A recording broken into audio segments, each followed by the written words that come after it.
बारान के साथ ये सब कुछ करने वाला पकड़ा नहीं गया क्या? वक्त काफी हो चुका है।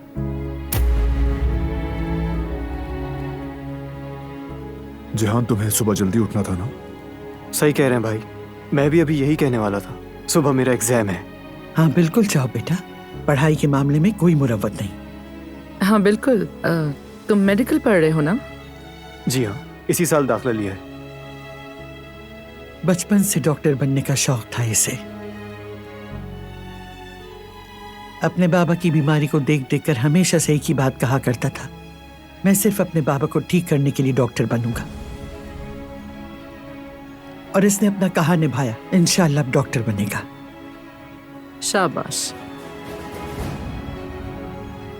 किसी वक्त हॉस्पिटल आओ तो बात करते हैं। तुम जैसे यंग डॉक्टर्स की हमें हमेशा जरूरत रहेगी। अभी तो एजुकेशन का पहला साल है, शायद इसे वहां आने का टाइम ना मिले।